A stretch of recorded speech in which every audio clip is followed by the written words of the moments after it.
ప్రియమైన ఆరోగ్యాభిలాషులకు హృదయపూర్వక దివ్య నమస్కారములు. నా పేరు షేక్ బహార్ అలీ, ఆయుర్వేద వైద్య యోగాచార్యుడు, ఖానాపురం హవేలి, ఖమ్మం. ఈరోజు ఒక చక్కని ఆయుర్వేద చిట్కాతో మీ ముందుకు రావడం జరిగింది. ఈ మధ్యకాలంలో బి విటమిన్, డి విటమిన్ లోపం వలన చాలామంది చాలా రకాల జబ్బులు రావడం జరుగుతుంది. జీర్ణక్రియకు సంబంధించినటువంటి, ఎముకలకు సంబంధించినటువంటిది జబ్బులు రావడం జరుగుతుంది. వీటికి మనము దీర్ఘకాలికంగా మందులు వాడటం జరుగుతుంది. కానీ మందుల వలన కొంతవరకు మాత్రమే ఉపశమనం కలుగుతుంది.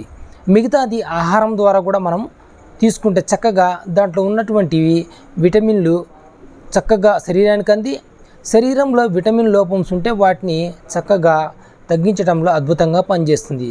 దాంట్లో ముఖ్యమైనది కర్డ్ రైస్, పెరుగు అన్నము. ఈ పెరుగన్నం అనేది మనము చక్కగా ఉదయం పూట కొద్ది గోరువెచ్చని అన్నంలోని ఎంత తింటామో అంత అన్నంలోని మనము పెరిగేసి ఉదయం దాంట్లో పెరిగి వేసి పెట్టి సాయంత్రం వరకు పులియబెట్టిన తర్వాత సాయంత్రం 5 గంటల లోపలే దాన్ని తీసుకోవాలి. ఎందుకంటే రాత్రిపూట తీసుకుంటే కఫతత్వం ఎక్కువైపోయి మనకు లంగ్స్ ప్రాబ్లమ్స్ వచ్చే అవకాశాలు ఉన్నాయి. కనుక ఆ పులియబెట్టిన ఆహారాన్ని బాగా పిసికి దాంట్లో నీళ్లు వేసి మజ్జిగలాగా అయ్యేటట్టు చేసి ఆ పులియబెట్టిన ఆహారం తిని ఆ మజ్జిగ తాగినట్లయితే మనకు విటమిన్ B12 అందుతుంది. దానికి సంబంధించినటువంటి జబ్బులు తగ్గిపోతాయి. విటమిన్ D పుష్కలంగా అందుతుంది. మరియు అంతేకాకుండా దాంట్లో calcium, phosphorus, magnesium, potassium, vitamin E, తర్వాత జింక్ కూడా చక్కగా ఉండటం వలన మనకు అద్భుతంగా జీర్ణక్రియకు పనిచేస్తుంది. ఈ మధ్యకాలంలో అల్సరేటివ్ కొలైటిస్ అంటే అన్నం తినంగానే మలాని పోవటం, వేడి నీళ్ళు తాగంగానే మలాని పోవటం, ఉప్పు కారం మసాలా దినుసులు తగిలితే ఎమ్మటనే మలానికి పోవటం జరుగుతుంది. దాన్ని అల్సరేటివ్ కొలైటిస్ అంటారు. యాక్చువల్గా అల్సరేటివ్ కొలైటిస్ మెడిసిన్ అనేది బహుశా లేదు. దానికి ఒకటే మార్గం కర్డ్ రైస్. ఎందుకంటే కర్డ్ రైస్ తీసుకోవటం వలన మన శరీరంలో పెరిగిన ఉష్ణోగ్రతను చక్కగా తగ్గించడంలోని వేడిని కానీ కారాన్ని కానీ తగ్గించడం చక్కగా పనిచేస్తుంది. ఎందుకంటే ఇది కర్డ్ రైస్ మనం శరీరాన్ని చల్లగా మార్చడంలో, ఉష్ణోగ్రత తగ్గించడంలో అద్భుతంగా పనిచేస్తుంది. అందుకే అల్సరేటివ్ కొలైటిస్ ప్రాబ్లమ్స్ ఉన్న వాళ్ళు మజ్జిగ తీసుకున్నా లేకపోతే పెరుగన్నం తిన్నా సరే ఆ ప్రాబ్లం నుంచి విముక్తి అవ్వటం జరుగుతుంది.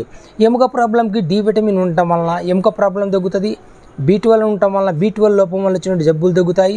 జీర్ణక్రియ చక్కగా పనిచేస్తుంది. తర్వాత స్కిన్ ప్రాబ్లమ్స్ కూడా చక్కగా తగ్గటం జరుగుతుంది. విటమిన్ జింక్ ఉండటం వలన మనకి హెయిర్ ఫాల్ ఉన్నా సరే హెయిర్ ఫాల్ని కూడా ఆపడంలో ఒక అద్భుతమైనటువంటి ఆహారంగా పనిచేయటంలోని కర్డ్ రైస్ బాగా పనిచేస్తుంది. అయితే కర్డ్ రైస్ తీసుకోవటంలో కూడా మనము పులియబెట్టిన ఆహారం అంటే ఉదయం పులియబెట్టింది సాయంత్రం తీసుకోవాలి. ఆ ఆహారం మాత్రమే కిణువ ప్రక్రియ జరిగి దాంట్లో పోషకాలు, ఖనిజాలు చక్కగా పుష్కలంగా రావడం జరుగుతుంది. అది మన శరీరానికి అంది శరీరం కూడా చాలా ఆరోగ్యంగా ఉంటూ మనకి ఎముకలకు సంబంధించినటువంటి జీర్ణక్రియకు సంబంధించినటువంటి జబ్బులు తగ్గుతూ మనం హ్యాపీగా జీవించడం జరుగుతుంది. కనుక అందరూ పెరుగన్నమే కదా అని పక్కకు పెట్టి తినకపోతే చాలా ప్రాబ్లం వస్తుంది.